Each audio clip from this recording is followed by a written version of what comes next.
maraming mandalan dito. Michael De Mesa,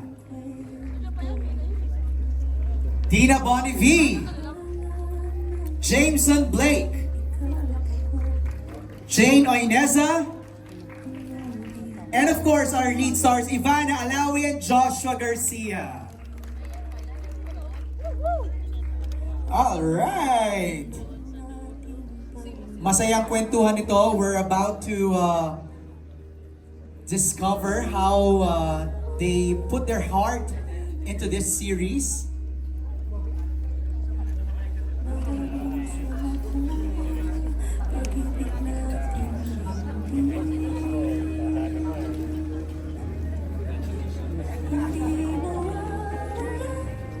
Alright, here we go. I'll give our friends from the press a few seconds to snap your photos. Can I request the cast to just look straight, please, everybody? Everybody, please look straight for just a cast photo. Thank you very much. Let me cut your conversation short. Ara, look straight muna please. Just for a photo from our friends from the press para lang meron na silang agad na ma-upload as we begin our media conference. Okay, we'll have a group photo later on, pero simulan na natin. Let's get the ball rolling. Ivana, Joshua, ngayong napanood nyo na, anong reaction nyo? Lalim nun ah. Lalim, ano? Ako masaya ako. Masaya ako for everyone. Kasi... Uy, nakakadalawa ka na. Hindi ko alam kasi, speechless kasi ako, hindi ko alam ang sabihin ko. Aha! Ang ganda. Ang ganda. Pero kung ano yung napanood nyo, ano pa lang yan, naka-fast cut yun. So, kapag napanood natin yun sa Prime, mas kumpleto, mas ramdam natin yung bawat eksena. Okay. Kanina kung mapapansin nyo, medyo mabilis lahat yung puto. Pero we like it. I like the pacing. Perfect na talaga? perfect. Yes. Thank you. Oo. Walang hingahan. Oo nga eh. Yun ang gusto natin. Yun ang mapapanood nyo sa Prime, di ba? Nagsimula kami ni Ivana nakaupo, yung ending nakaganon na kami sa I'm sure, Ivana, what do you want to say? Maganda. Sobrang ganda. Actually, kanina habang pinapanood ko, sabi ko, grabe, parang pelikula. First episode pa lang ng Love is Never Gone, ang dating niya ay talagang parang movie, parang kang nanood, ganun siya kapuno. It's full of action. Ang daming mapapanood. Para siyang, di ba? Totoo. Na. Yeah. At simula pa lang yun. That's just, we're just getting started, di ba? Yeah. I'm sure Ang ganda nung umpisa namin, yung opening scene Yes, namin. nagulat ako. Oo. Tapos para kaming, hindi kami makahinga. Tapos yung ihi ko, pinigilan ko from start to end. Kasi hindi ayoko umalis. Ivana, nung patapos na yung pinanood namin, hindi rin kami nakahinga. Ha? Ayun na Same. nga. Same! Grabe! Okay. Nakita niyo yung bibig niya, di ba? Ha? Yun yung sinasabi ko. Ano ba yung bibig niya? Hindi mo na ma-elaborate. Yes. Makikita niyo na lang sa Love is Never Gone. Yun na. Kaya download the app now. If you still don't have the Prime Video app, go ahead. Because like I said kanina, Love is Never Gone will be shown exclusively at the Prime Video app. Okay. First question kay Direk Jojo and kay Ai Tamayo, our creative. Kay Direk Manny Palo na rin. Being set in a different country, how did you and the team approach the writing and direction of the series? Is there going to be something that the audience will experience for the first time? So let's kind of divide the question, no? Siguro kay Direk Jojo and Direk Manny, paano yung naging approach nyo in the direction of the series? Dati ang may mga serye tayo sa ABS na napapanood sa Africa, dubbed in their local dialect. No?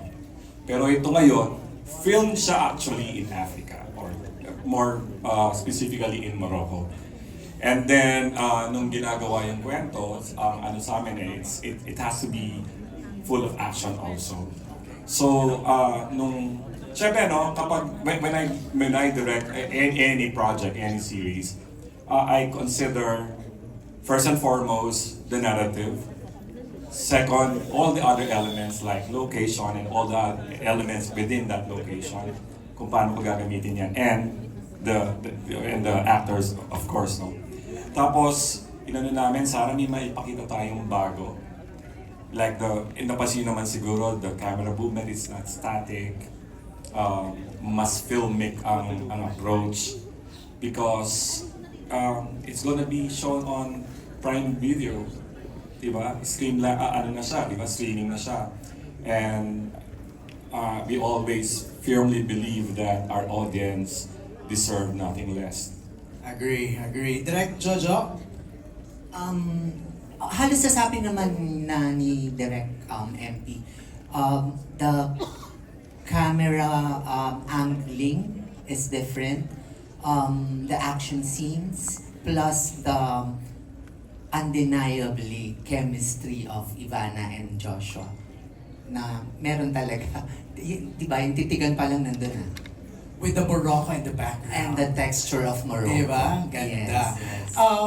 Yung question pala na yun came from Patrick Villanueva of Business Mirror. So yung second part ng question ni Patrick, ay baka you can answer that.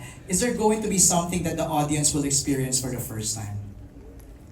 Sorry, why siguro, no? For the first time, marami.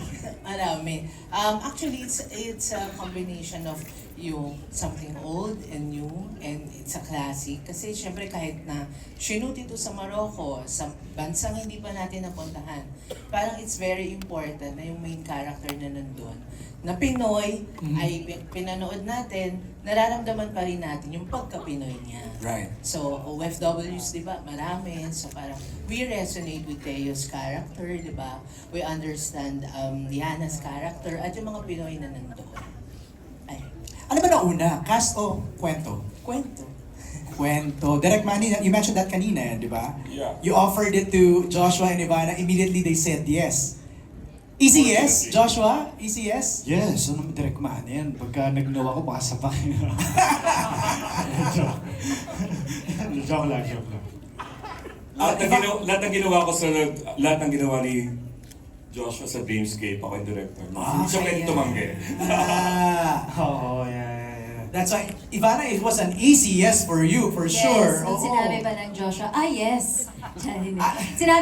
Nung sinabi yung kwento na it's action, love, sabi ko yes, tapos isushoot daw sa abroad. Ay, bongga, first time ko kasi yun eh.